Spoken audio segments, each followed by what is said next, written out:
Bienvenidos a nuestro podcast NAE a otro nivel.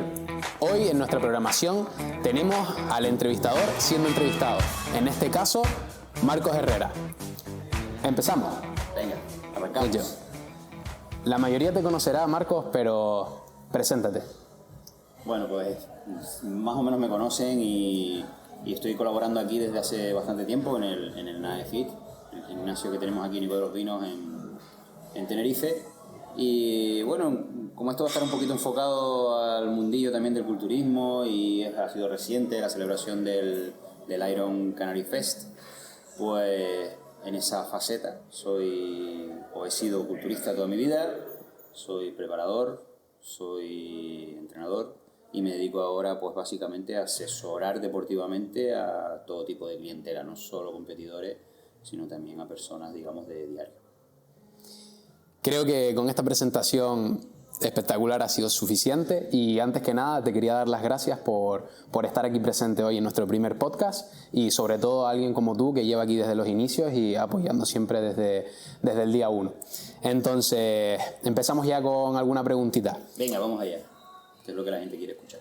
Venga, ¿qué te ha parecido la NPC como tal, en modo de que se haya hecho el registro y el pesaje dentro de un propio gimnasio? Bueno, es una de las curiosidades de este evento que se celebró aquí este fin de semana. Ha sido utilizar las instalaciones de NAE Fit como centro del evento, quizás más que el lugar de celebración del campeonato en sí, ¿no? Porque los competidores han podido disfrutar durante toda la semana de entrenar en estas instalaciones. Aquí se celebró en una nueva sala que se inaugurará próximamente, perdón. Se celebró ahí el registro, habían todo tipo de comodidades, la estética que mantiene NAE pues funciona muy bien con todo este tipo de eventos, así que yo creo que fue una buena decisión por parte de la organización utilizar el centro como registro del evento. Bueno, en este sentido creo que también es interesante, ya que al final traslada todo este mundillo más a las personas de a pie y las personas que entran en el gimnasio, y creo que es una forma de hacer un poquito más familiar este deporte y que las personas puedan entrar un poquito más. Sí, bueno, y principalmente también creo que es por la apuesta de este gimnasio en sí y de sus directores de enfocarse en un tipo de cliente que entienda el fitness, el fisiculturismo, el mover hierro, los ejercicios, los entrenamientos, los deportes de fuerza tengan acogida aquí, y entonces entraba, no había que forzar nada, es el espacio natural de este deporte, pues este tipo de gimnasios. En este sentido, la verdad que creo que tienes toda la razón, sobre todo por la apuesta del entrenamiento de fuerza, del entrenamiento, bueno, en este caso enfocado a la ganancia de masa muscular y demás. Y ahora que estamos aquí en Canarias con este evento que fue justo ayer y demás, ¿crees que eso tendrá una repercusión positiva a modo social aquí dentro? O sea, en Canarias como tal. Sí, bueno, aquí me tengo que quizás irme al pasado de los culturistas que llevamos mucho tiempo, donde los gimnasios tenían, digamos, un escaparate que era pues básicamente el estar escondido en una cueva, el hacer las cosas escondidas, el ir por la calle tapado para que no te vieran que eras culturista. El gimnasio que practicaba culturismo, el que estaba especializado en culturismo, era un gimnasio apartado de la sociedad, ¿no? Y eso es algo que por suerte la sociedad ha ido cambiando y que ha permitido que este gimnasio en concreto se abra a la sociedad, todo lo contrario, ¿no? Se abra a eventos públicos, a, como tú dices, a todo tipo de personas. Eso sí ha sido una oportunidad de oro para que este deporte tenga un sitio de exposición mayor, ¿no? Sí, yo creo que actualmente ya se ve como muchas personas quieren practicar el propio culturismo, y antes a la mentalidad old school todos iban a entrenar solos, escondidos. Eso la verdad que es una precisión brutal. De hecho, ahora viendo un poquito todo cómo se está desarrollando el culturismo, el entrenamiento de fuerza y demás, ¿qué opinas de esas personas que entran nuevas al deporte, muy jóvenes, 15, 16? Sí, bueno, y también, a ver, hay que tener claro que todas las redes sociales en sí han hecho un trabajo, están haciendo un trabajo de difusión de este estilo de vida, de este deporte. de desmitificar muchas de las cosas que estaban asociadas a la persona que movía peso, como alguien de gueto, fuera de lo social o mal visto por la sociedad o apartado de la sociedad. Ahora es todo lo contrario, ahora forma parte del día a día. Ahora los médicos, los especialistas están recomendando entrenamientos de fuerza sobre los entrenamientos de cardio, o sea, por encima de la importancia de los entrenamientos cardiovasculares. Entonces, bueno, pues todo eso tenemos que aprovecharlo nosotros, los que nos dedicamos a esto, los que tenemos esta profesión, los que se han formado como tú ahora más recientemente, lo hemos hecho años atrás, y aprovechar el boom de este estilo de vida que ya es parte de la sociedad. Ahora cualquier persona que entra a hacer deporte, normalmente, aunque practiquen otra actividad deportiva, ya bien sea, bueno, podemos hablar de fútbol, tenis, básquet, siempre van a tener el extra de los ejercicios de fuerza como parte de su programación. Entonces, que tengamos normalizado que un niño de 14 años, de 13 años, 12 años, 15 años acuda a mover peso y se eduque desde el punto de vista de su educación física dentro de un centro deportivo como este, pues yo creo que eso es positivo para la sociedad en general. Aprovechando eso, sí que es verdad que ahora se ve muchísimo, tanto personas muy jóvenes como adultos mayores, de todos los públicos, entrenando fuerza, porque eso que le dicen los médicos de tienes que entrenar fuerza para reducir dolores, para estar mejor, ya no solo en el propio culturismo como tal, del culto al cuerpo y de ese aspecto visual, sino ya a modo saludable, y la verdad que se vea eso a día de hoy, digamos un adjetivo, es un espectáculo. ¿Tú piensas que cualquier persona que quiera cuidar su salud va a tener que cuidar tres aspectos? Son tres aspectos que componen la salud, nuestra salud en general. Tenemos la salud física. Para eso, para cuidar nuestra salud física, pues evidentemente tenemos que añadir ejercicio y tenemos que añadir una dieta, por decirlo de alguna manera, equilibrada. Con eso podemos cuidar nuestra salud física. Luego tenemos que cuidar nuestra salud mental. Y la salud mental también viene favorecida por los entrenamientos de fuerza, por el deporte, porque nos sirve, es el principal ansiolítico que nos van a poder recomendar. La mejor forma de mantener, digamos, nuestra mente estable es haciendo deporte, cuidando nuestra vida, teniendo una rutina, teniendo una disciplina, teniendo un hábito diario, ¿no? Entonces esa salud también la tendríamos cuidada. Y luego hay otra tercera salud, que es la que ha cambiado principalmente, ¿no? Y que es la salud social. Es decir, ahora nos relacionamos además con tipos de personas que tienen ese mismo interés, tienen esa misma visión del deporte, de la actividad, de cuidar nuestra salud, etc. Entonces al final cerramos el círculo y digamos estamos cuidando nuestra salud respetando, donde el eje principal va a ser ese, el deporte, el ejercicio, la musculación en este caso. A mí me encanta escuchar esto, porque es que hasta realmente lo he vivido de cerca, hasta hace relativamente poco, hasta hace un par de años, incluso cuando yo empecé a entrenar, no se veía. O sea, yo iba a entrenar a otros gimnasios y veías a padres acompañar a niños para probar, ponerlos en una cinta y después con las mismas marcharse del propio gimnasio. Personas mayores yendo a entrenar pero sin saber cómo hacerlo o sin saber por qué lo estaban haciendo.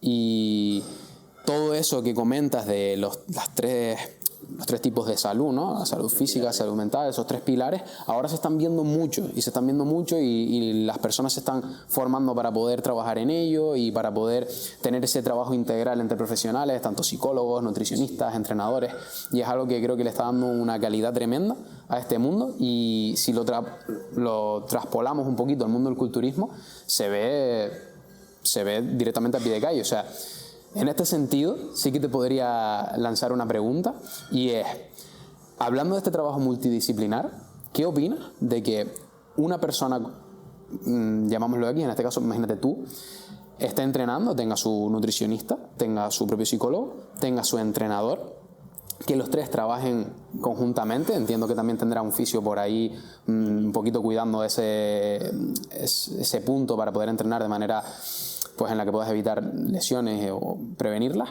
¿Qué opinas de que haya ese trabajo multidisciplinar que creo que, por lo menos en mi opinión, enriquece muchísimo esta práctica? Sí, bueno, eso ahora mismo solo lo vemos en deportistas de élite, ¿no? O sea, ahora mismo probablemente quien quien disfruta de ese equipo de trabajo, de esa sinergia entre jugadores son deportistas de élite o bien de grandes equipos o deportistas que tienen un altísimo nivel y muchos patrocinadores y un equipo detrás preocupado por toda esa salud del atleta.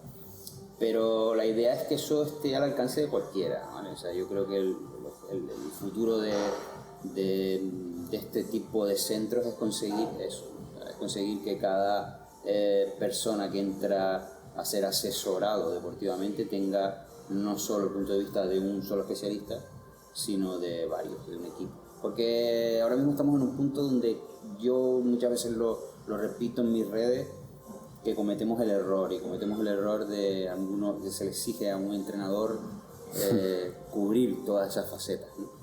Típico, entrenador es psicólogo y... Exacto, ahí tenemos un problema, ¿vale? Ahí tenemos un problema porque no sé, hay un dicho, no recuerdo ahora, que es maestro de todo o algo así, no sé exactamente cómo es, pero tú tienes que dedicar a una cosa y tienes que ser muy bueno como profesional en tu faceta y no pisar la otra, ¿no? Entonces muchas veces si yo, ya aquí volvemos al culturismo, si yo como preparador tengo un cliente, tengo un competidor y ese competidor tiene o noto o intuyo que puede tener un problema de salud mental, puede tener un TCA, puede tener una dismorfia un poco más allá de lo normal. Que eso es muy común, de hecho. Sí, sobre todo los TCA es lo más común que puede haber en nuestro deporte, ¿no? Trastorno de la conducta alimenticia.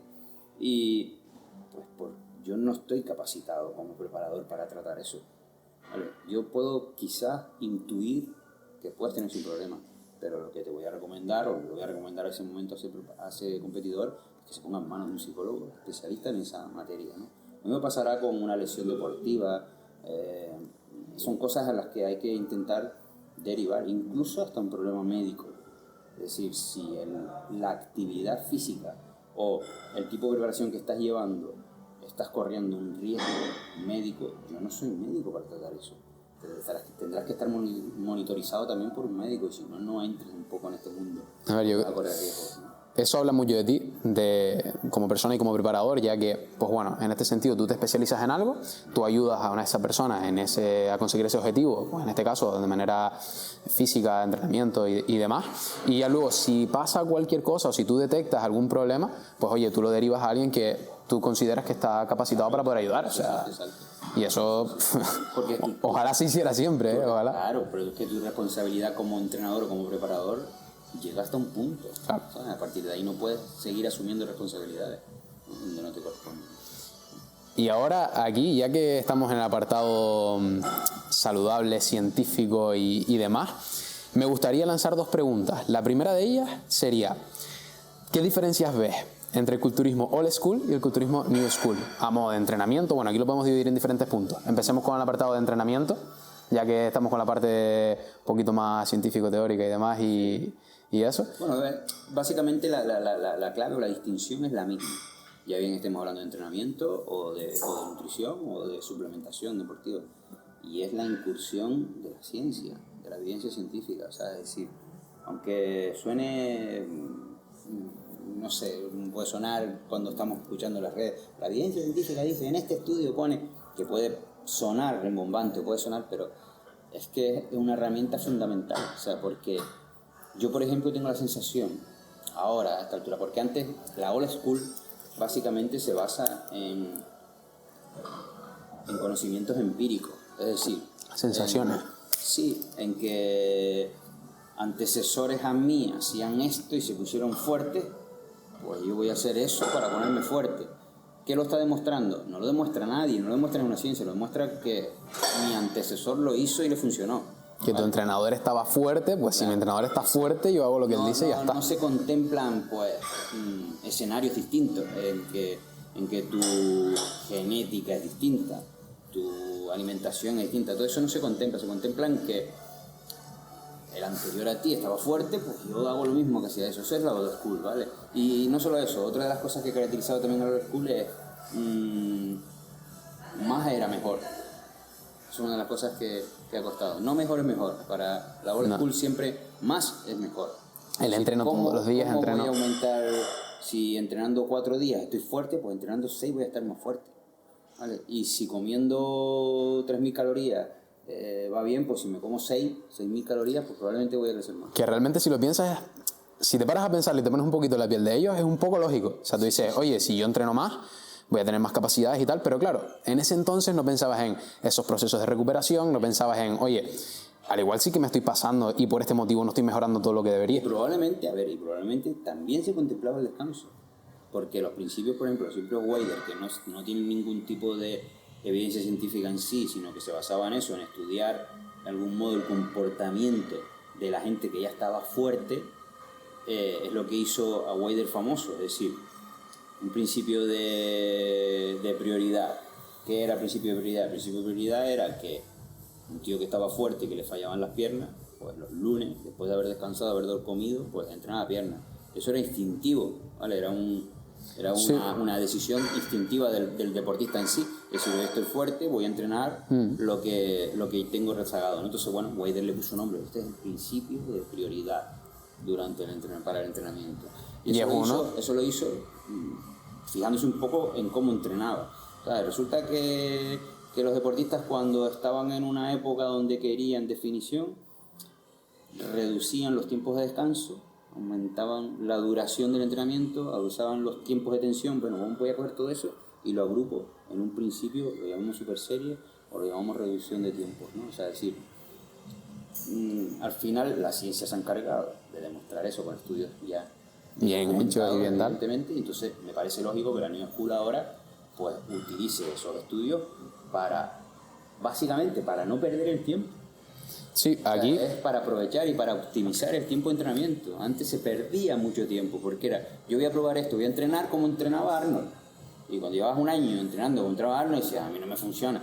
Voy a probar como entrenaba, pues, qué sé, voy a hacer ahora un heavy duty que hacía Dorian Jay. Porque Dorian Jay se puso fuerte. Empezaba y estabas meses probándolo hasta que tú digas, a mí esto no me va. Pero cuando te aparece un estudio médico donde te dice que para maximizar la hipertrofia tienes que trabajar pesado y dentro de un rango de repeticiones de 6 a 10, pues ¿por qué no vas a hacerle caso a la ciencia? O sea, si está demostrado, ¿no? Al final aquí hay muchos principios, en este caso, pues bueno, hablabas del principio se me ha caído el nombre, de prioridades, exacto, y ya luego está el principio de especificidad y otros, ¿no? Y en este sentido, la New School puedo afirmar que enriquece mucho a lo que nos ha dado la Old School, que también ha dado cosas muy, muy positivas, y esas personas que dicen, olvídate, entrena como los de antes, haz las cosas como los de antes, yo creo que se están perdiendo una parte muy bonita y la otra cara de la moneda. Sí. O sea, tienes las dos cosas, tienes la parte de, oye, esta gente se ha puesto fuerte así, pero hey, que esto se puede también mejorar con esto, chacho, porque vamos a coger una o la otra, porque no mezclamos las dos y hacemos un sistema de entrenamiento que pueda ser, pues bueno, diferente para cada persona dependiendo de ese principio de especificidad. ¿Tú piensas, por ejemplo, que una variable que tiene que ver mucho con la época en la que nosotros nos hemos iniciado en esto de la fuerza es la intensidad, ¿vale? Y la intensidad, ahora mismo, la New School, por decirlo de alguna manera, la intensidad la entiende como algo que se puede medir. Sí. Una intensidad de entrenamiento, un porcentaje sobre la carga máxima, una intensidad en un cardiovascular, pues un porcentaje sobre tu frecuencia cardíaca máxima. El RIR, el RPE. Ahí vas trabajando con tu intensidad. Antes la intensidad era más cualitativa, es decir, antes no se podía medir. Antes la intensidad estaba más relacionada con los huevos que le eches al entrenamiento. Sí, hay que echarle un par. Exacto. Hay que echarle un par. Entonces, claro, esa diferencia, eso sería la old school, los que medían su intensidad por el esfuerzo que han aplicado, que también se puede medir, ¿vale? Y la new school, que sí lo tiene cuantificado, claro, los niveles de intensidad en el que trabaja. Yo creo que antes era vamos a llegar más allá del fallo. ¿Cómo vamos a llegar más allá del fallo? Niño, cuando no puedas más me vas a sacar 5 más y si es con ayuda mejor. Claro, y ahora, pues esa intensidad la medimos con el RP, el RIR, repeticiones en reserva, todo ese tipo de cosas, y tú dices, la literatura nos dice que con intensidad hay hipertrofia. Vale, la intensidad no es únicamente llegar al fallo, sino es estar cerca de él. Sí. Entonces, coño, si la ciencia dice eso, por lo menos vamos a escucharla y a tener un punto de vista sobre ella y vamos a decir, oye, vamos a probarlo a ver si funciona. Claro. Y no solo eso, sino también reducir riesgos. A ver, tampoco voy a decir que no ocurra, pero la New School también se lesiona, también se rompe, claro, también hay accidentes entrenando. pero en la old school había más. 100%. Había más porque quizás pensábamos, o por ejemplo, tú mismo estás hablando de lo de llegar al fallo. Si científicamente se demuestra que la cantidad de estímulo o de hipertrofia que vas a conseguir trabajando en 0 o trabajando en 1 o en 2 es la misma, porque vas a arriesgar, ¿sabes? O sea, lo más gracioso de eso, en 0. Lo más gracioso de eso es que justo hace pocos días, salió otro estudio que decía que si tú ponías los rangos de, en este caso medían la fatiga y te medían pues el sistema de entrenamiento con repeticiones en reserva, con el RIR, ¿vale? Y se veía que esas personas que llegaban al fallo muscular sin RIR 0 con respecto a un RIR 2, RIR 1, las diferencias no eran significativas. Es decir, si tú tienes esto cansándote menos, porque vas a hacer esto. O sea, no quiere decir que, para explicarme, no que digamos en reduccionismos de ahora nada va al fallo o todo va al fallo, sino oye, hay que jugar, hay que ver cómo se recupera la persona, hay que ver cómo funciona todo eso. Una de las variables, uno de los sistemas que normalmente antiguamente no teníamos en cuenta y ahora sí se tiene más en cuenta, y yo he aprendido en los últimos años a hacerlo, es a cuidar y a economizar nuestro sistema nervioso, ¿vale? Es decir, antes entrenabas hasta que fallaras, pero hasta que fallaras casi a nivel cognitivo, ¿sí? Te digo, o sea, desconecta. Hasta que desconectaras del todo. Y ahora, ahora ya economizamos un poquito más eso, ¿no? Porque sabemos las repercusiones que puede tener estar continuamente llevando al límite de nuestro sistema nervioso central, ¿no?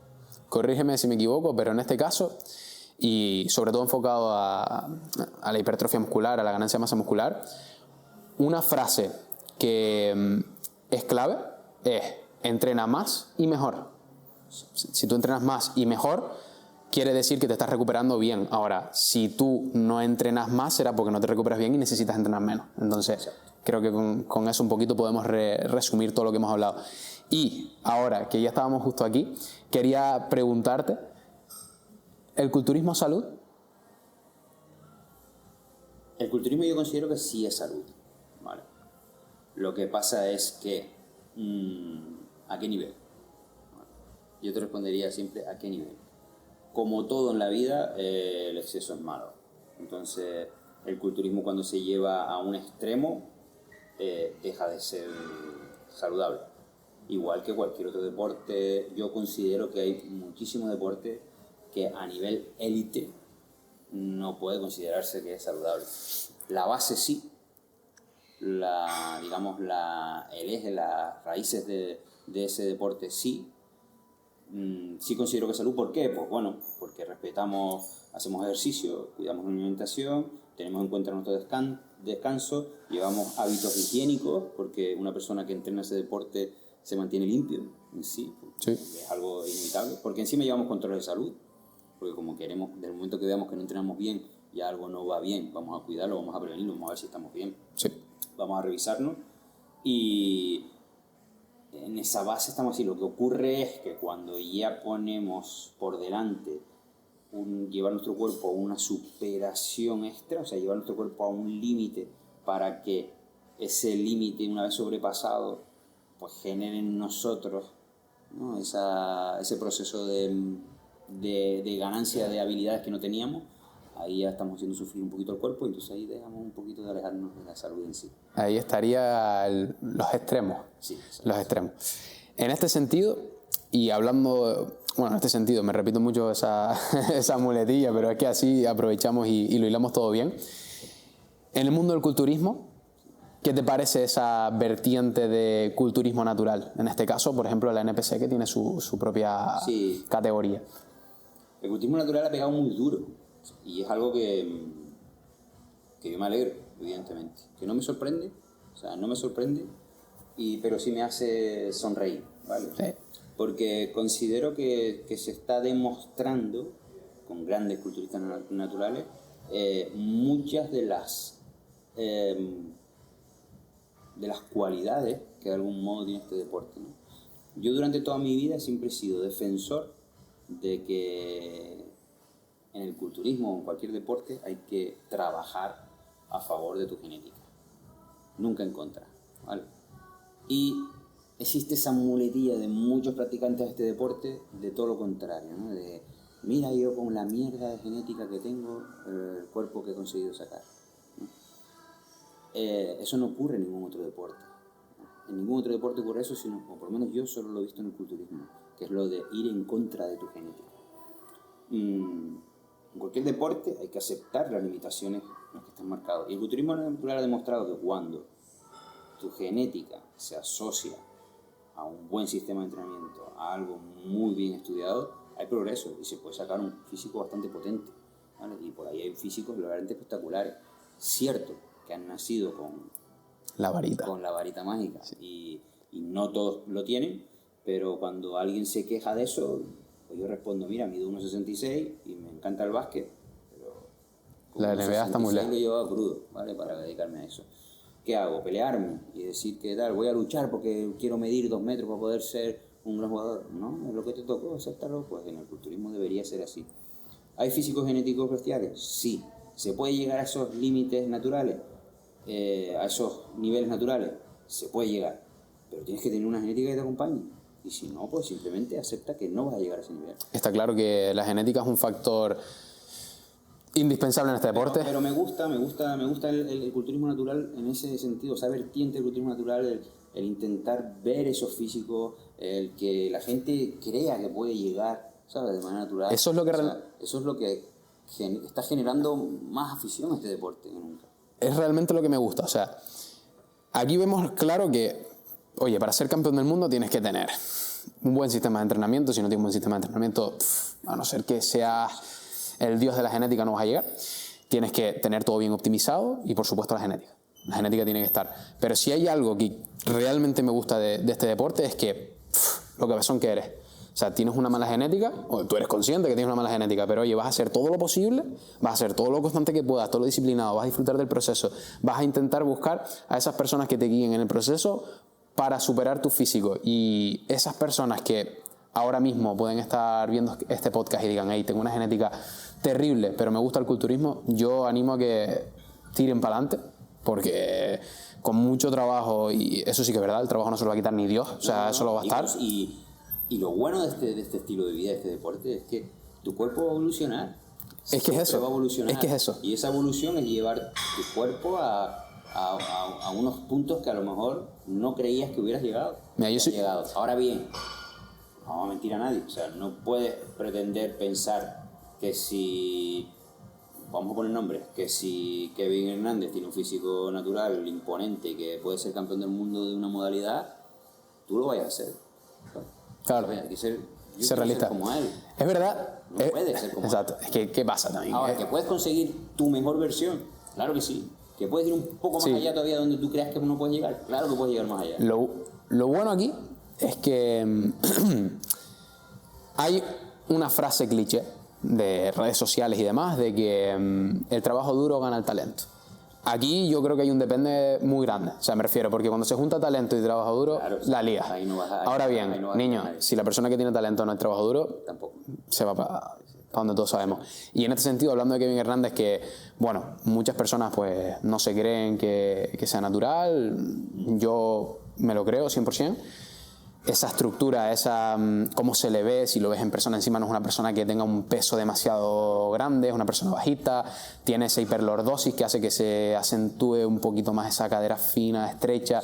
Son físicos que de verdad están tocados por la varita y lo guapo de esto es que esa persona que no tiene, bueno, que considera que no tiene genética y demás, diga, hey, me voy a medir al lado de este hombre o voy a intentar llegar a eso. Oye, te puedes quedar por el camino, pero lo guapo que es ver cómo cambia tu físico a lo largo de los años, eso que no te lo quite ni Dios. O sea, por supuesto. Yo lo peor que le veo, de algún modo, por poner algo negativo también al culturismo natural, sí, es el aspecto sectario que en algunas vertientes se ha llevado durante los últimos años. Que por suerte eso se está acabando, ¿no? Pero sí hubo un momento en el que si eras natural tenías que estar aquí y si eres no natural tienes que estar en el otro lado. Se nos vienen algunos nombres a la cabeza. Sí, entonces eso es algo que se está revirtiendo porque hay nuevas asociaciones, ya bien sea la ICN, la NPC, incluso la IFB también tiene su modalidad natural en sí. La WNF también va por ahí. Pues eso permite que que no se etiquete de algún modo al no natural, por decirlo de alguna manera, sino simplemente el culturismo en sí, y tú compites en lo que quieras, ¿no? Sí, yo apoyo mucho la libertad en ese sentido y, a ver, todos practicamos el mismo deporte. Eso es innegable. Sí. El tema es, tú eres suficientemente maduro para decidir en dónde quieres estar y cómo lo quieres hacer. Entonces, las decisiones que tome cada uno pues serán consecuentes de esas propias decisiones. Eso es algo que, volviendo a lo de antes, se ha perdido, ¿vale? Y es que en mi época, nadie, es decir, a nadie se le pasaba por la cabeza dejar de ser natural hasta que de manera natural no habías explotado todo tu potencial. Eso estaba muy inculcado en el culturista de los años, estoy hablando de los años 90, ¿vale? Eso se ha perdido. Ahora mismo, si volviéramos atrás y te dicen que un chico de 22 años llega al Olimpia y compite contigo con 40 kilos por encima de su talla, y etcétera, y antes diríamos, no, eso no cuadraba. Ahí tenemos el ejemplo de Josema, sí, que va a ir al Olimpia y la verdad que es con una temprana edad. O sea, eso es algo que no, bueno, algo sin precedentes, creo que no se ha visto de manera muy recurrente. Y ¿tú qué opinas ahí? ¿Tú qué opinas ahí? Lo mismo, hay bichos genéticos que han llegado muy jóvenes a conseguir carne profesional. Josema tiene la peculiaridad de tener no solo joven, no solo tamaño, sino que es un tío que empezó a entrenar, según me cuentan, con 13 años. O sea, con 13 años ya movía peso. Mójate. Entonces, ¿lo ves en un top 10? No. ¿No? Vale, si pusiéramos un top 5. ¿Un top 5 quién? En el Olimpia. ¿En el Olimpia Classic? Sí. Estamos hablando. Sí, Olimpia Classic. Porque en este caso Josema, que por lo menos de espaldas, dicho por muchos, tiene la mejor cadena posterior del circuito. Pasa que ahí ya... Sí. Físicamente podemos hablar de muchas cosas, pero incluso la facilidad con la que él ha ganado el acceso al... Facilidad ninguna, pero vamos. No, sí, te entendimos, creo que te entendimos todo. Lo que pasa es que por si acaso... Se clasificó para Olimpia muy rápido y encima repitió clasificación. Entonces, bueno, nos da la esperanza de soñar, ¿vale? Pero el circuito, o sea, cuando lleguemos ahora a la Olimpia y veamos, creo que son más de 60 clasificados para clasificar. Son muchos, Sí. De todo el mundo. Ahí van a tirar más cosas que no solo el físico, ¿vale? Entonces van a haber más intereses y va a haber un top 5 o un top 6 ya, digamos, asignado, ¿vale? Casi que todos podremos saber quién va a ganar y más o menos... Nosotros podemos saber ya quiénes son los 5 primeros, ¿vale? Casi lo podíamos decidir. Casi. ¿Vale? Y entonces estamos hablando de 5 plazas ahí detrás que pueden traer en sorpresas, sí, claro. Yo confío, para mí un top 10 sí cae. Bueno, pues espero que sí. Esperemos. Espero que sí. No, sería un buen empezar en el Olimpia, ¿vale? Que obviamente la carrera en el Olimpia tiene que ser eso, tiene que ser... No puede ser llegar y besar el santo porque es no, está claro. difícil, ¿vale? No, eso no. Pero sí dejarte ver y el año que viene intentar escalar, pues tal como hizo Calderón igual. Que, bueno, ahí también hay otro tema a hablar. Sí. Y es en esos rangos de peso, en esas categorías, ya sí que lo que comentábamos antes de saludable, ya creo que habla por sí solo. Ya está claro que... No, en ninguna categoría del Olimpia, bueno, si pudiéramos hablar de una categoría que ahí sí soy muy cabezón y muchos me lo discuten, una categoría a la que se puede llegar siendo natural es a la categoría bikini. Bueno, bikini profesional y en el Olimpia yo apostaría a porque la gran mayoría son naturales. A lo mejor es una buena apuesta, ¿eh? Sí. Bueno, entre otras cosas porque considero que una mujer que utiliza algún tipo de sustancia dopante le afecta de algún modo a su estética, a su imagen, a su tamaño muscular, a su progresión muscular. Y claro, estamos viendo, puedes volver 5 años atrás, 6 años atrás, 10 años atrás y ver a las niñas de la Olimpia de ese entonces y las de ahora, y están prácticamente igual. O sea, mejoran detalle, mejoran condición, mejoran puesta a punto, pero pero no se han transformado, por decirlo de alguna manera. Ahí sí podríamos hablar de estructura. Sí. De decir, oye, tú vas a estar aquí porque la genética es muy caprichosa, tu estructura es muy buena, sí, vamos para allá. Sí. Si, bueno, volviendo ahora un poquito, obviando ese apartado de Olimpia, de la élite del mundo del culturismo y tal, vamos a venir ahora a Canarias, al Iron Canary Fest, que celebramos, que llevaste varios atletas. Sí. ¿Qué podrías decir de todo ese recorrido, de todos tus atletas, de cómo quedaron? ¿Qué tal te fue? Bien. Como preparador, claro. Bueno, yo estoy contento, ¿vale? Normalmente un preparador se alimenta de medallas, se alimenta de triunfos, se alimenta de éxito, es cierto, porque de algún modo ahora mismo eso es una de las cosas también que en algún podcast vamos a tratar. En este no van a liarnos, que es en la profesionalización de nuestra actividad deportiva, ¿no? Porque claro, es otra de las cosas, en la old school te preparaba el monitor del gimnasio y te preparaba porque te veía fuerte, porque veía que progresaba, pero ya está. Ahora no, ahora te prepara el preparador al que le pagas una tarifa y que por desgracia para el cliente normal y para el preparador pues cada vez son más altos. Vale, sí, ahora los preparadores podemos decir que a poco que tengas un poquito de éxito, esto lo digo aquí sin cortarme un pelo, con un poquito de éxito y una buena clientela se vive bien. No voy a decir más. Se vive bien porque está bien considerado, porque está bien pagado y porque es un trabajo que obviamente asumimos nuestras responsabilidades y demás, pero que se puede vivir bien. Vale. Entonces, como preparador, ¿de qué te alimentas? Te alimentas del resultado de tus atletas. Pero realmente un preparador o alguien que está liado de algún modo a este deporte, lo principal que siente es amor a este deporte. Tú no te podrías dedicar a entrenar si no te gustara entrenar. Tú no puedes dedicarte a preparar a alguien si no te gusta el mundo de la competición. ¿Sabes? Por dinero no funciona.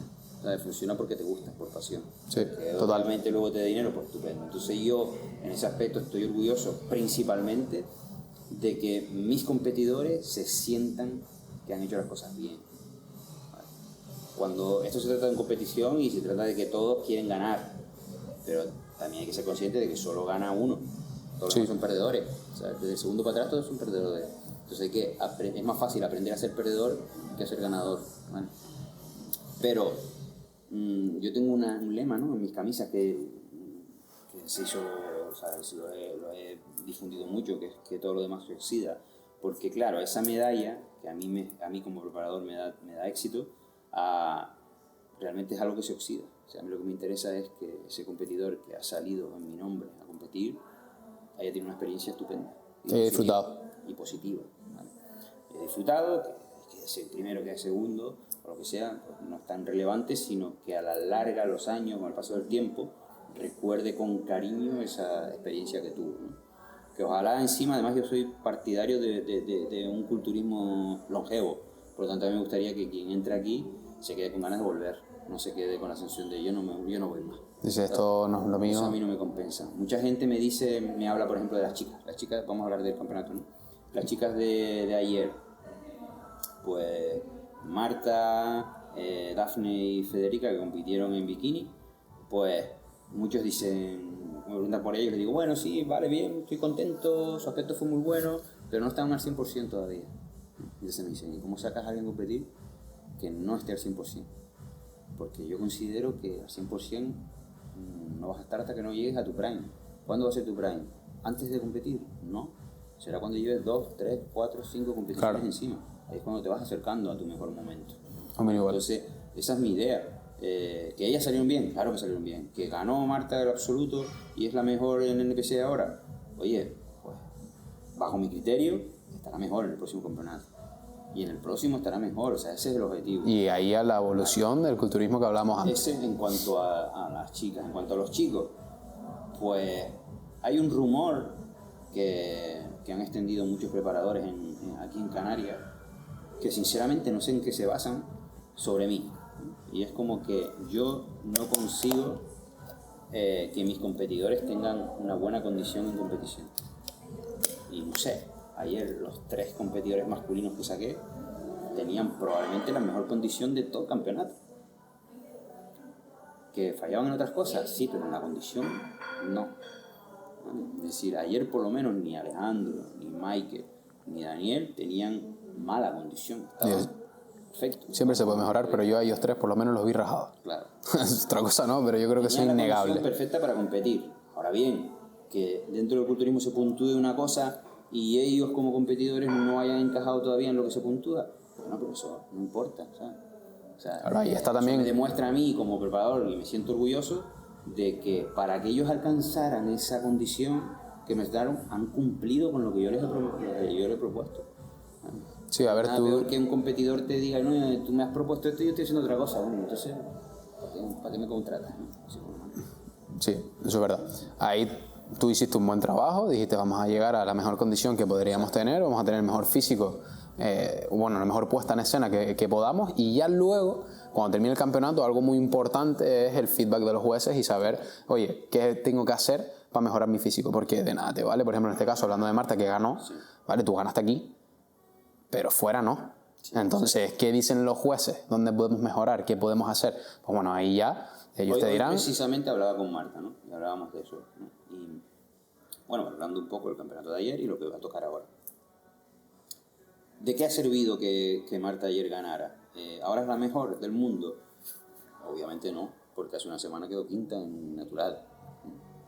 En Alicante, ¿no? Sí, entonces, ¿de qué le ha servido esta competición? Bueno, pues le ha servido, entre otras cosas, como un pequeño fuelle y un pequeño respiro para seguir mejorando. Sí. ¿Estaba mejor esta semana que la semana anterior? Sí.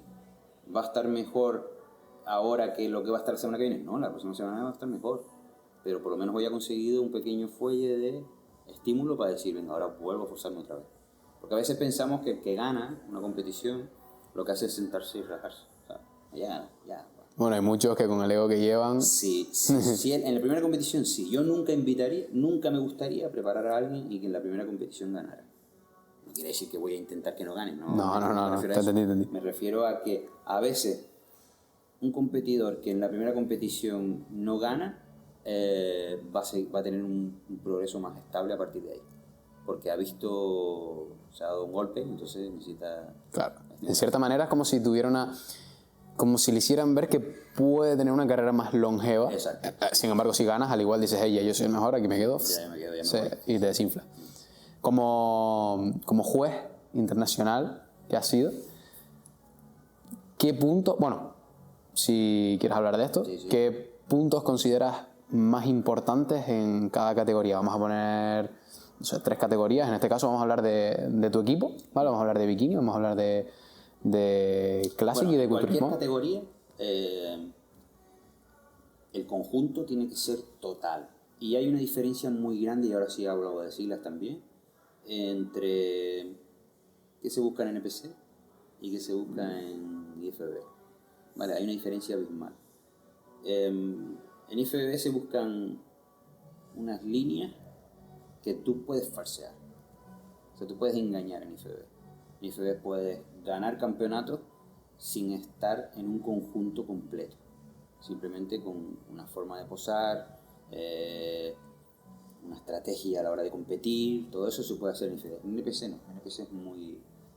en NPC te van a encontrar los fallos. Muy categórico, por decirlo de alguna manera, ¿no? Si tú tienes un fallo, te lo van a ver. Y el fallo ese te va a servir para atrás. ¿Vale? Es decir, en otras federaciones podemos falsear eso, pero en NPC es muy complicado. En NPC, por ejemplo, un ejemplo, sí. Menphysique tiene pose de frente y pose de espalda. Y se acabó. Y ya está, y nada más. O sea, ellos no te van a puntuar floritura, historias, nada. Ni el sonajero, ni nada. ¿Cómo estás así y asá? Tú quédate de frente, así te miro, quédate de espalda, así te miro. 50%. Si en la espalda no va bien, has perdido el 50% de la puntuación. Y ya está, y se acabó. Y luego ya nos pelearemos, ya empezarás a discutir y vas a decir, yo tenía el mejor punto de toda la tarde, a mí se me veía la espalda bajada. Tu espalda no era la mejor. Y tu pose de frente sí era lo mejor, pero la pose de espalda no era lo mejor, 50%. Pues lo siento, no ganaste. O sea, es decir, esa es un poco la peculiaridad que tiene FBB. ¿Qué se busca? Digo, NPC, perdón. ¿Qué se busca en la categoría? Bueno, pues mira, Menphysique, por ejemplo. Menphysique Sí, así por lo menos las personas que nos escuchen, bueno, habrán culturistas que sí sepan y habrán personas que se estén introduciendo a este mundillo y no saben qué buscan. Una cosa común en todas las federaciones, y bueno, no en todas, pero en muchas de ellas, y en NPC en este caso también, y en IFBB, es que la condición no se negocia. ¿Vale? Es decir, tú tienes que estar bien condicionado. Es decir, tú has tenido que pasar dieta, tú has tenido que pasar hambre. Tienes que venir con el trabajo hecho. Y tú tienes que tener con el trabajo hecho. Vale. Eso es lo mínimo. Y a partir de ahí ya miramos otras cosas. ¿Vale? Entonces, nunca vale lo de yo tengo mejor condición que el otro, o yo estoy más seco que el otro, o yo estoy más rajado que el otro. No. ¿Tú tienes la condición? Sí, bien. ¿Tú tienes la condición? Sí, bien. Pues ahora vamos a ver. Vamos a comparar. O sea, no vamos a mirar quién tiene mejor condición. Vamos a mirar a todos los demás. Porque los dos tenemos condición. Uno más apurada, más apretada, uno más seco, otro menos seco. ¿Vale? Pero los dos tienen, lo mínimo lo tienen. Entonces, a partir de ahora vamos a ver forma física, vamos a ver estructura, vamos a ver proporciones, vamos a ver tamaño muscular, evidentemente. El tamaño muscular en muchas de las categorías es fundamental. En el culturismo de por sí, el tamaño muscular predomina. Mira, hablando, por ejemplo, de la evolución del men's physique, antes, hace mismamente 10 años, nada que ver el tamaño muscular de ahí con el de ahora. Entonces, lo que pasaba antes, hace 10 años, es que el men's physique estaba más enfocado como a la estética. Entonces se buscaban cuerpos más pequeños porque así podían mantener la cintura más estrecha. Podríamos decir que rollo playero, ¿verdad? Claro, sí. O sea, de total, el origen, o sea, el origen. El origen del men's physique es la playa, pues sí, es el cuerpito de playa. Lo que pasa que, bueno, empezaron a salir genéticas brutales donde podías mantener una cintura de 60 y una amplitud de hombros de 1 metro, pues evidentemente una vez que empiezan a aparecer esos bichos ya se empieza a modificar un poco el canon de lo que se busca. Vamos, que en el men's básicamente lo que predomina es la forma esa de V. Exacto, sí.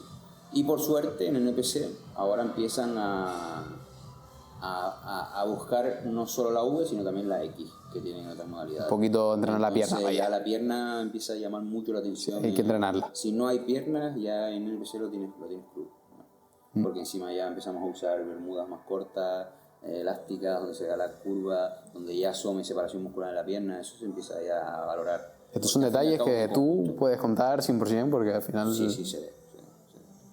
Luego la espalda en NPC. Si ahora mismo me dices qué se diferencia NPC del resto, es el valor que le dan a la espalda. En NPC le dan muchísimo valor a la espalda en comparación con otras federaciones. Le dan un valor quizás superior al que puede tener, porque a lo mejor en culturismo tenemos 2 poses de espalda por 5 de perfil o de frente. Y una espalda mala hace que caigas en la clasificación.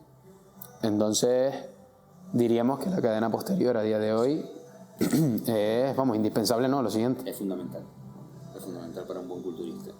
Tanto en las categorías de culturismo como en el men's physique también. Y eso que se dice por ahí que el día de pecho que no falte.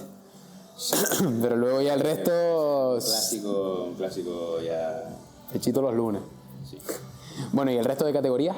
Hablamos de men's, bikini, ya dijiste que 10 años se mantiene. Bikini se puede... Bikini es muy estructural, ¿vale? El bikini es muy... A veces ves chicas con desarrollo muscular, como podríamos estar hablando de Marta, que tiene un desarrollo muscular superior a lo normal, o sea, las piernas es casi el doble. Otras que a lo mejor son más delgadas y son cuerpos más finitos, más femeninos, más estéticos.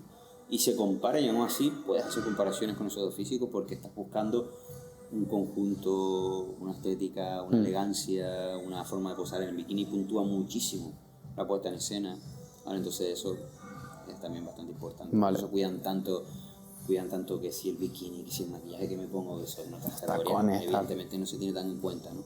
Y en bikini sí mucho. Luego el wellness, por ejemplo, ahí sí el wellness está un poquito mal interpretado por muchas chicas que se inician en esto, que no lo acaban de comprender.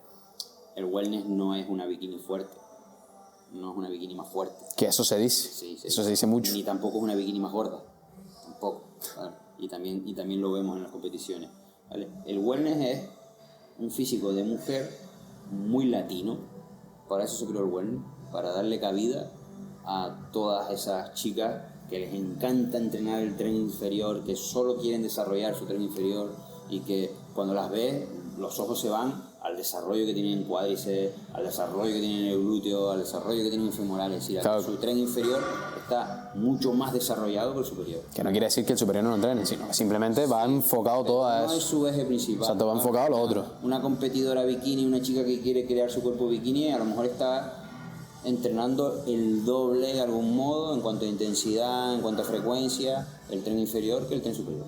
Ahí sí diríamos totalmente principio de especificidad. Sí. ¿Quieres mejorar las piernas? Entrena las piernas. Sí, fin, exacto. se acabó. Eso funciona, sí, sin problema. Entonces, bueno, ya tenemos esas 3 categorías. Nos quedaría un poquito hablar de, para no extendernos mucho en estos puntos, Classic y Culturismo. Sí. Classic y Culturismo básicamente es lo mismo. ¿Vale? Eso sí se ha ido derivando. Se ha derivado en lo mismo. No puede... Muchas veces escucho esto de este tiene un físico clásico, este tiene un físico culturista. ¿Qué quieres decir? Que el físico culturista es porque es más recto, no tiene tanta V, no tiene tanta cintura tan estrecha. Más tosco. Es más tosco, es más nevera, ¿no? Como dicen, no más nevera. Pues no tiene por qué ser así, porque un tío que tenga la cintura, el mismo Mr. Olympia actual, Derek, mantiene esa línea estrecho de cintura, inmensa de espalda. Sí, dentro de lo gigante que es estético. Sí. ¿Qué ocurre? Que no daría un talla-peso, no daría una relación talla-peso, si no está limitado. Que bueno, que la limitación que tiene NPC en cuanto a peso para los casi, para mí me parece exagerada. Bueno, no lo vamos a decir que no.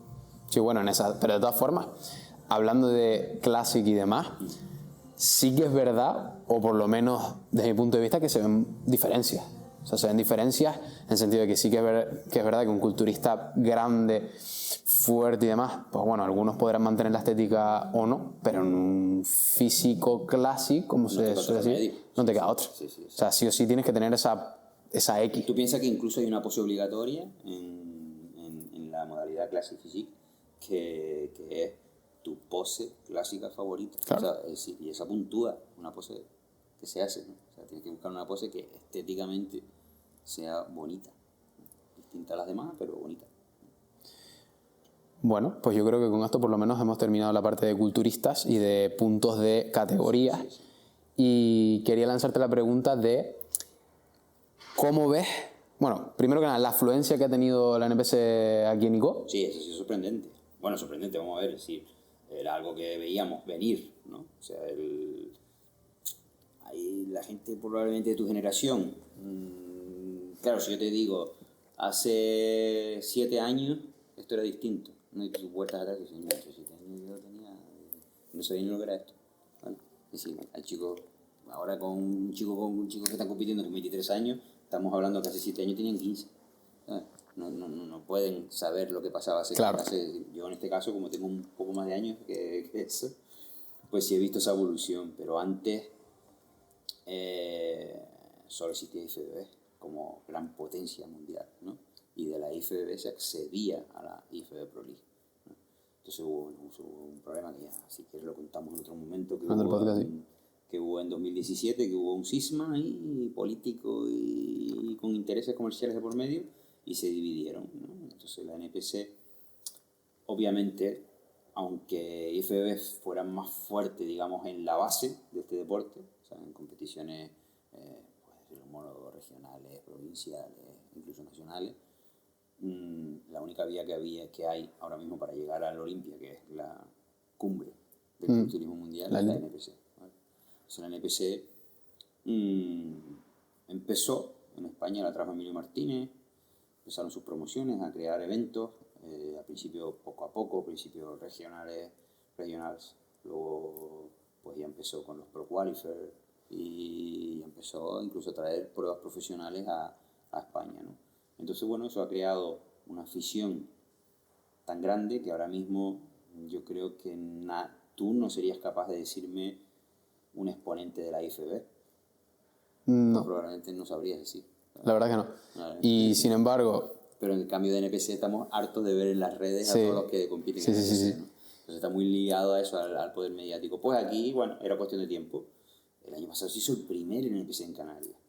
El año pasado. Y este año se hace el segundo y se duplica el número de competidores. Y yo no tengo dudas de que el tercero será mejor y en este caso, incluso con patrocinadores como el NAEFIT y otros, van a hacer que esto aquí crezca. O sea, yo creo que el culturismo en Canarias, y en este caso, pues bueno, en el norte de la isla, pero en general, va a crecer, y cada año que se haga, por lo menos espero que vaya hacia arriba. Yo estoy convencido de eso. Yo tengo una experiencia, ¿vale? Que no sé si otra gente tendrán, pero... La experiencia es un grado.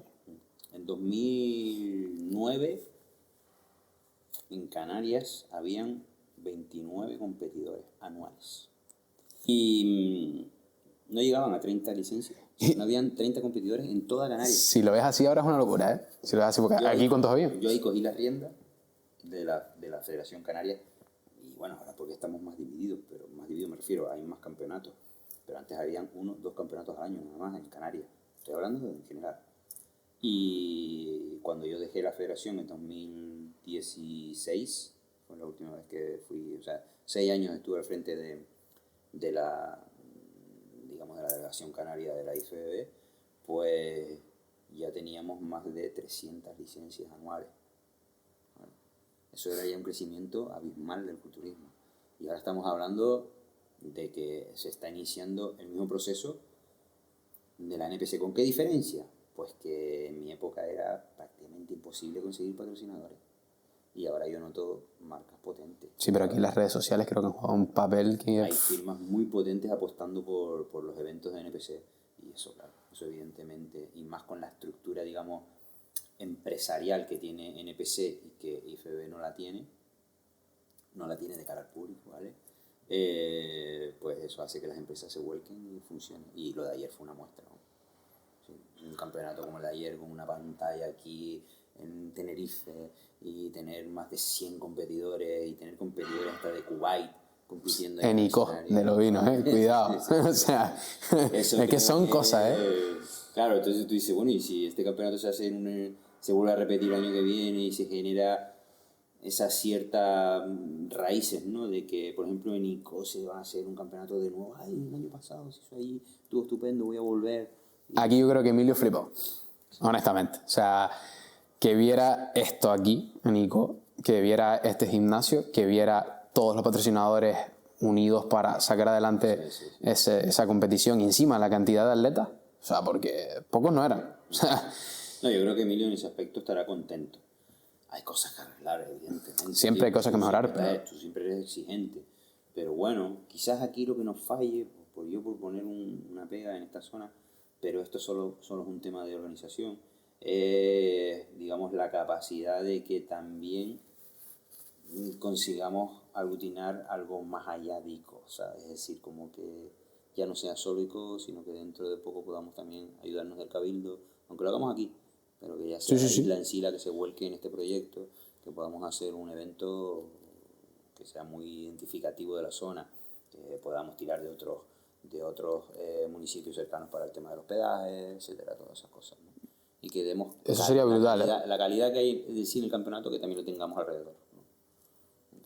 Eso sería brutal. O sea, si eso pasa, que espero que sí, porque de esa manera, diría que sí, sería espectacular. O sea, no hay... Esto va a evolucionar por ahí, por ese camino. Sí.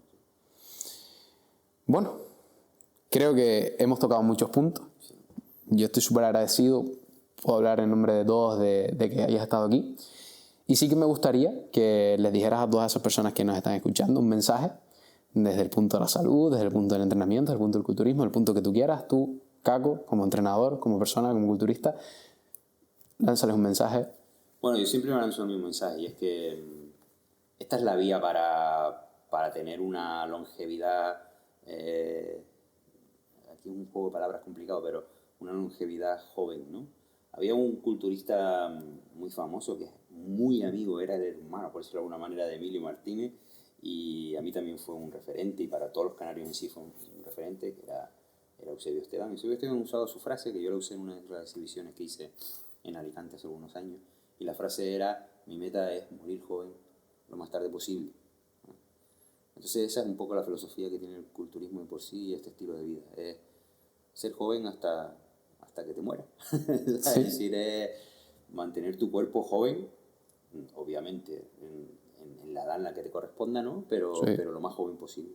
Y eso se puede conseguir. Y yo yo quiero ser un ejemplo de eso, ¿no? Creo que no hay ni fisco de duda de eso. Sí. Yo tengo ahora mismo 51 años y como digo, solo las rodillas son las únicas que me recuerdan a diario de que tengo la edad que tengo. De 51. Y porque han aguantado peso, y porque han aguantado peso, que no sea por eso. Pero de resto estoy bastante sano y me encuentro bastante orgulloso. Lo que sí quería un poco, bueno, antes de despedirnos y darle las gracias a todos los que nos están viendo y apoyando en el canal que inauguramos hoy con este vídeo. Sí, no se olviden. Es que vamos a hacer muchas entrevistas y vamos a hablar aquí muy a menudo. En principio estaré muchas veces yo, pero también invito a Joel que traiga a sus invitados y que lo haga él también. Y vamos a sacar este canal adelante con el apoyo de todas las firmas que apoyan el proyecto NAE de por sí, que va a ser un proyecto que yo les digo que se fijen un poco porque esto va a crecer mucho, mucho. No tengo dudas. Aquí vendrán muchas personas que tengan que aportar muchas cosas a nivel de conocimientos, a nivel de experiencias y al final esto es una familia. Esto no es simplemente un podcast, esto no es algo que se haga para solo llamar la atención. Aquí hay historias que contar, hay conocimientos que compartir y todos van a tener derecho a eso. Y simplemente darte las gracias. Un auténtico placer desde el primer día hasta el último. Y aquí estamos. Y nos vemos en el próximo NAE desde otro nivel, ¿no? Sí, desde otro nivel. Chao.